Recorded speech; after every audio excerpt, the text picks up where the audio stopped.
di penyakit jantung sendiri nih, gimana serat itu berfungsi atau memberikan efek positif terhadap penyakit jantung atau mencegah penyakit jantung? Serat yang cukup tadi, kan tadi di fermentasi di usus besar ya. Iya. Nah nanti dia kan menghambat penyerapan kolesterol. Otomatis resiko untuk kolesterol tinggi dalam tubuh itu jadi menurun. Aorta, aneka obrolan harapan kita.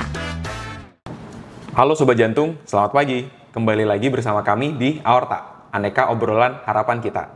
Pagi ini kita mau membahas terkait masalah gizi, terutama terkait serat. Jadi gimana serat itu baik untuk kesehatan jantung. Sudah bersama saya Mbak Cynthia, salah seorang dietitian di Rumah Sakit Jantung Harapan Kita. Selamat pagi Mbak. Selamat pagi dok. Gimana nih kabarnya Mbak? Alhamdulillah sehat. Dokter Tony gimana, sehat? Sehat, Alhamdulillah. Meskipun hujan terus-terusan tetap harus sehat. Semangat juga ya.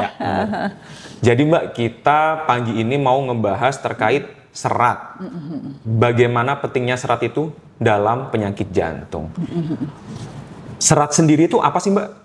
Sebenarnya serat itu adalah bagian dari karbohidrat. Jadi dia jenis karbohidrat yang tidak bisa diserap oleh, tidak bisa dicerna oleh tubuh.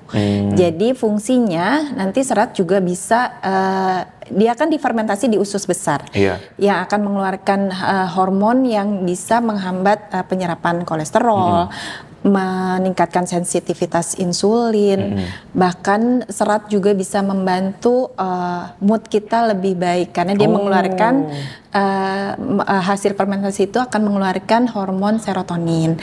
Selain utamanya bisa memperlancar pembuangan BAB ya. BAB, oh gitu. Menghindari sembelit gitu. Nah kalau di penyakit jantung sendiri nih, gimana serat itu berfungsi atau memberikan efek positif terhadap penyakit jantung atau mencegah penyakit jantung? Baik, serat yang cukup tadi, kan tadi di fermentasi di usus besar ya. Nah nanti dia kan menghambat penyerapan kolesterol. Otomatis resiko untuk kolesterol tinggi dalam tubuh itu jadi menurun seperti itu. Kemudian yang dia akan menimbulkan rasa kenyang juga. Terus juga untuk gula, dia juga akan menghambat penyerapan glukosa dalam darah gitu. Oh gitu. Mungkin sama ini kali ya, di beberapa penyakit jantung kayak seperti serangan jantung itu kan orangnya nggak boleh ngeden gitu ya. Jadi dengan konsumsi seratnya tinggi, dia buang air besarnya juga jadi lebih lancar gitu ya Mbak ya. Kalau sudah sakit jantung, nah itu salah satunya dengan serat cukup ya BAB-nya jadi lancar gitu. Jadi tidak ada tekanan ya di jantung. Terus kalau kita ini kebutuhannya itu berapa sih Mbak untuk serat dalam satu hari gitu? Orang dewasa itu 25 sampai 30. Jadi 25 untuk perempuan minimal ya. 30 untuk laki-laki di Asia. Jadi paling enggak makan serat itu kalau di sayuran 300 sampai 400 gram sehari atau 3 sampai 4 porsi. Kemudian kalau buah 200 sampai 300 gram sehari.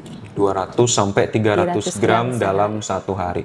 Nah, itu tuh berarti didapatnya dari mana aja, Mbak? Ya, serat itu sebenarnya bukan dari sayur dan buah saja, tapi karbohidrat kompleks lainnya seperti umbi-umbian, kacang-kacangan pun sebenarnya ada karbohidrat kompleksnya gitu. Jadi bisa diambil dari situ juga gitu.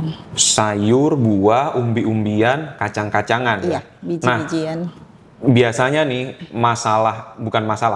isu yang ada di masyarakat, udah ada sayur, buah, kacang-kacangan, bagaimana mereka mengonsumsinya? Apakah yang bagus itu raw aja, mentah gitu langsung dikonsumsi atau harus dimasak dulu gitu? Baik, memasak udah pasti akan sedikit akan mengurangi zat gizi di dalamnya gitu, terutama vitamin yang nggak kuat pemanasan ya. Cuma kalau seratnya sendiri, teknik memasak apakah harus raw, itu memang yang paling utuh ya, yang tidak mengurangi apapun gitu.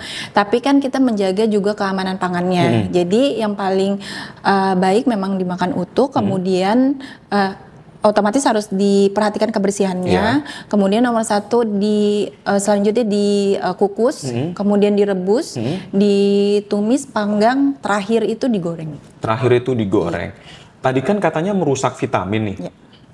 Kalau seratnya sendiri gimana dengan proses pemasakan itu tadi? Apakah rusak juga atau gimana? Semakin dia diproses, seratnya semakin berkurang. Jadi sebenarnya lebih gampang dicernanya. Tapi maksudnya kalau ditambah pemasakan yang tidak baik, ya kita kan mau ngambil utuhnya ya, serat dan vitaminnya juga gitu. Tapi seratnya sendiri sih tidak berkurang sampai hilang ya, nggak seperti vitamin. Tapi vitaminnya itu yang jauh berkurang gitu.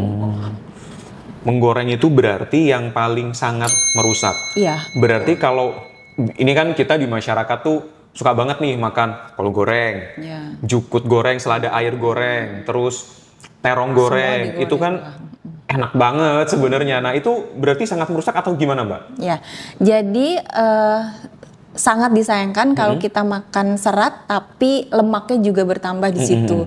Apalagi makanan di luar minyaknya bisa sampai diulang-ulang. Nah nanti dia bukan menambah LDL aja di dalam tubuh tapi mengurangi juga HDL. Jadi baiknya memang dihindari teknik memasak dengan cara digoreng terutama untuk sayuran gitu. Nah kalau misalkan dengan di jus itu gimana? Apakah mending dia dimasak atau secara mentah saja tapi di jus? Sekarang kan banyak tuh produk-produk jus yang isinya ada kale, ada wortel. Nah itu gitu. Bagaimana? Apakah mending yang mentah saja tanpa diapa-apain atau gimana? Pasti lebih bagus yang utuh, yang utuh. Jadi kalau yang di jus, bedakan jus dengan smoothies. Kalau jus itu kan sarinya saja, tapi ampasnya tidak dikonsumsi. Tapi kalau smoothies semua dikonsumsi. Jadi kalau misalnya pun mau dihaluskan, itu yang di blender dengan buahnya, bukan sarinya saja. Kayak gitu. Jadi tetap yang utuh lebih baik dikonsumsi karena seratnya lebih full utuh. Semakin diproses dia akan berkurang untuk indeks glikemiknya seperti itu. Berarti bisa dibilang kalau jus yang dia dilakukan proses penyaringan yang dia mengeluarkan ampas itu sudah tidak ada seratnya? Iya betul. Jauh-jauh berkurang sekali. Berarti cuma ada vitamin dan malah biasanya ketika ditambahkan gulanya yang tinggi ya? Betul. Oh gitu. Terus kalau misalkan di jus atau dibikin smoothies, baiknya atau dikonsumsi mentah, kulitnya di peel atau enggak, dikupas atau enggak, itu juga banyak isu di masyarakat tuh. Semakin utuh itu semakin seratnya tinggi. Intinya kayak gitu. Jadi kalau dikupas ya semakin seratnya berkurang. Yang diperhatikan kalau makan utuh dicuci bersih. Bersih. Atau bisa di blensing dulu, direbus bentar, 1-3 menit baru diangkat. Di bleaching dulu 1-3 menit baru kemudian diangkat ya. Gitu. Mungkin sama kita harus kan sayur-sayuran, buah-buahan kadang ada ulet ya, jadinya itu yang harus diperhatikan sama beberapa parasit juga kan gitu. Nah, ada kalimat penutup nggak Mbak untuk Sobat Jantung semua terkait pentingnya serat dalam menjaga kesehatan jantung? Monggo silahkan. Jadi Sobat Jantung jangan lupa konsumsi serat setiap harinya, jangan di skip karena itu penting banget, nggak cuma buat memudahkan defekasi, tapi untuk kesehatan jantung juga sangat-sangat bermanfaat. Gitu dong. Iya, baik. Terima kasih Mbak Cynthia, waktunya sudah mau datang ke segmen Aorta ini, berbagi informasi. Semoga ilmu informasi ini bermanfaat bagi kita semua, terutama buat Sobat Jantung semua. Iya, sama-sama dokter. Semoga bermanfaat ilmunya ya dokter. Amin. Oke, baik. Terima kasih Sobat Jantung. Semoga ilmu yang sudah diberikan oleh Mbak Cynthia dapat bermanfaat buat kita semua, terutama untuk Sobat Jantung semua. Baik Sobat Jantung, untuk tayangan Aorta ini dapat disaksikan di kanal resmi kami di PJN Harapan Kita atau melalui official IG kami di PJN_Harapan Kita. Terima kasih. Dadah.